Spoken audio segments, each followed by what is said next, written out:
tất cả mọi người, chào mừng mọi người đã đến với kênh YouTube của Noli. Trong bài học ngày hôm nay, Noli sẽ hướng dẫn cho mọi người cách móc mũi nửa kép giả đan như thế này. Các bạn có thể quan sát tấm móc. Chúng ta sẽ sử dụng hoàn toàn là kỹ thuật móc mũi nửa kép để ra được họa tiết giả đan nằm dọc sản phẩm như thế này.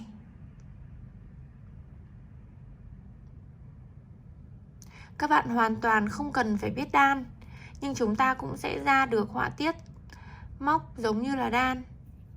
Kỹ thuật này thì thường hay được sử dụng khi mà các bạn móc khăn. Nào, bây giờ chúng ta cùng bắt đầu nhé. Đầu tiên, các bạn sẽ gây cho Noli một chuỗi gồm 15 mũi móc xích. Cách tạo mũi móc xích như sau. Chúng ta sẽ cầm đầu ngắn của sợi len ở phía tay cầm kim, còn đầu dài nối liền với cuộn len ở phía tay còn lại. Chúng ta sẽ quay len như thế này.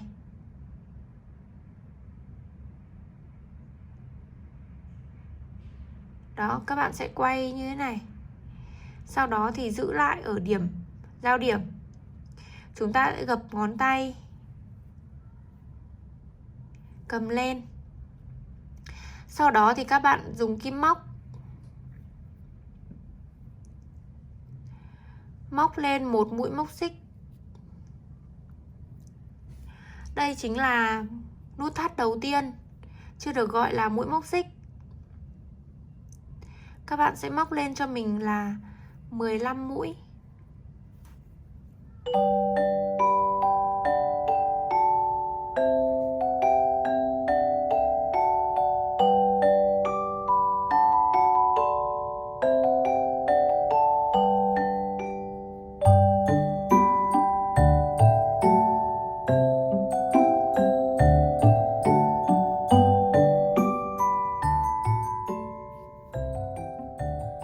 Sau khi móc xong 15 mũi, các bạn sẽ lên cho mình là 2 mũi móc xích nữa.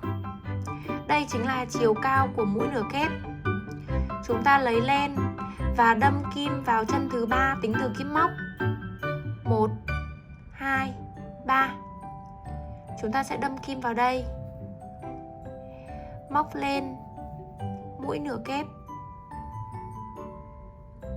vào chân tiếp theo.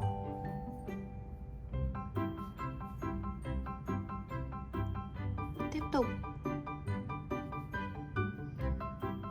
mũi nửa kép thứ 3.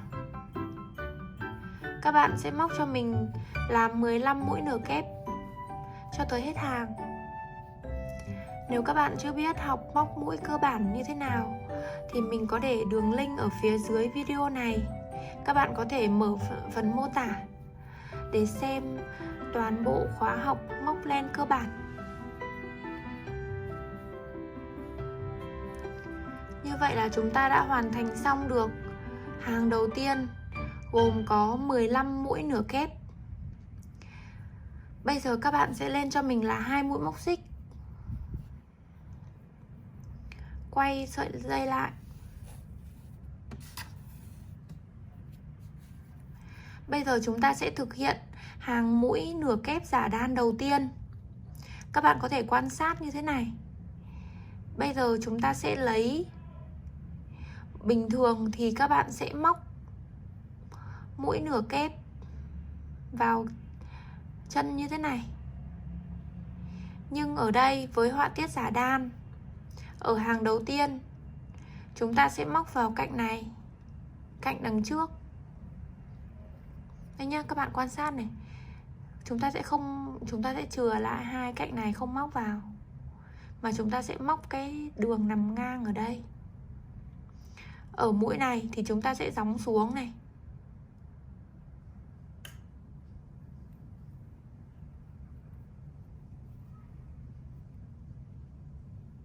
Một mũi nửa kép. Tiếp tục ở chân mũi thứ 2, chúng ta lại gióng xuống, lấy đúng cái sợi dây thẳng nó, kéo qua. Với chân mũi thứ 3 cũng như vậy. Chúng ta sẽ lấy cái cạnh này, kéo qua. Các bạn chú ý quan sát để chúng ta không bị nhầm lẫn. Ví dụ như chúng ta có thể nhầm cái này hoặc là cái sợi dài sợi này, nhưng mà chúng ta sẽ gióng thẳng từ cái chân mũi ở bên dưới đây, chúng ta gióng thẳng xuống thì nó là cái cạnh này.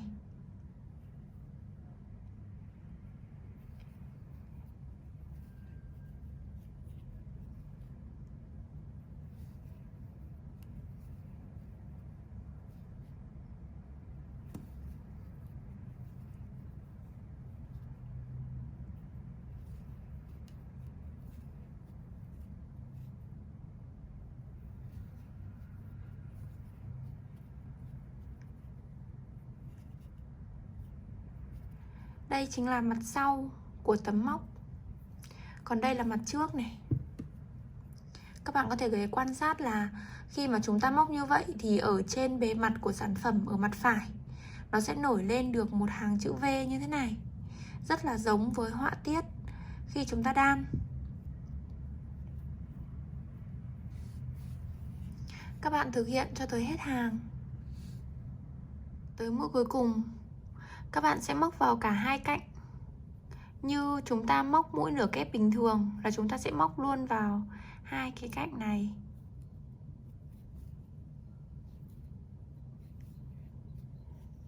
Chúng ta sẽ không móc vào cái sợi nằm ngang, mà chúng ta sẽ móc vào hai cái cạnh cuối cùng của chân mũi cuối cùng. Các bạn sẽ lên cho mình là 2 mũi móc xích, quay tấm móc, lấy len. Ở mặt phải của sản phẩm thì chúng ta sẽ không móc vào cái cạnh đằng trước này nữa, mà các bạn sẽ móc cho mình ra phía đằng sau. Thì các bạn sẽ quan sát này. Đây mình quay hẳn đằng sau cho các bạn để ý nhé. Thì các bạn sẽ quan sát là ở cạnh đằng sau một cái mũi móc như thế này thì có một cái sợi dây nó vát ngang, vát chéo như thế này. Một cái mũi móc thẳng xuống thì nó sẽ có một cái sợi dây nó vát. Một mũi móc thì đó có một cái sợi dây nằm chéo.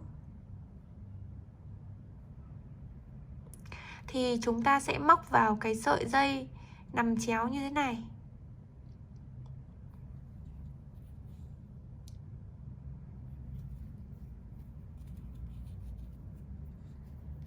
Đây, cái mũi đầu tiên chúng ta sẽ móc vào cái cạnh nằm chéo.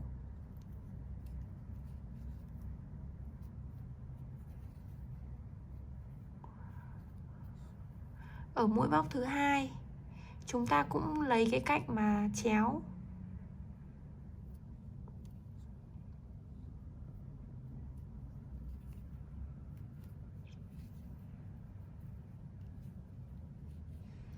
Ở cái chân thứ ba chúng ta cũng lấy cái sợi nằm chéo ở mũi móc như thế này.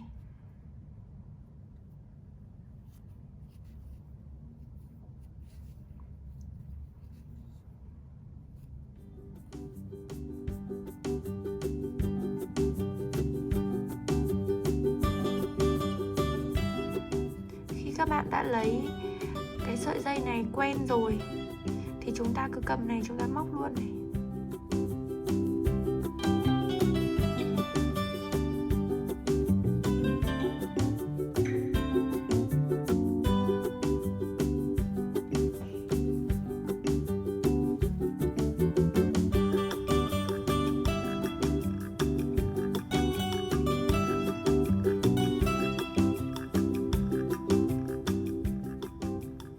Các bạn có thể quan sát là chúng ta đang hiện lên được một hàng chữ V thứ hai.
chân mũi cuối cùng, các bạn sẽ móc cho mình là lấy luôn cả cái cạnh.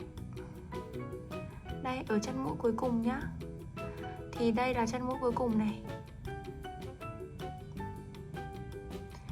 Gióng thẳng xuống bên dưới chân mũi cuối cùng đó là một cái sợi vát như thế này. Thì ở chân mũi cuối cùng chúng ta sẽ lấy luôn hai cạnh, là một cạnh đằng sau của chân mũi và một sợi chéo ở bên dưới. Đây là đối với mũi cuối cùng. Thì các bạn sẽ thực hiện mũi nửa kép như vậy. Đó.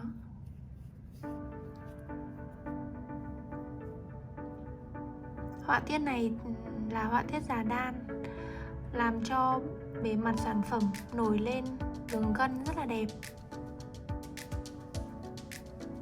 Các bạn sẽ ra được họa tiết giả đan như thế này. Noli chúc các bạn thành công nhé. Đừng quên ấn like và subscribe kênh YouTube của Noli Handmade. Bấm vào biểu tượng quả chuông để là người sớm nhất xem được video mới nhất của Noli.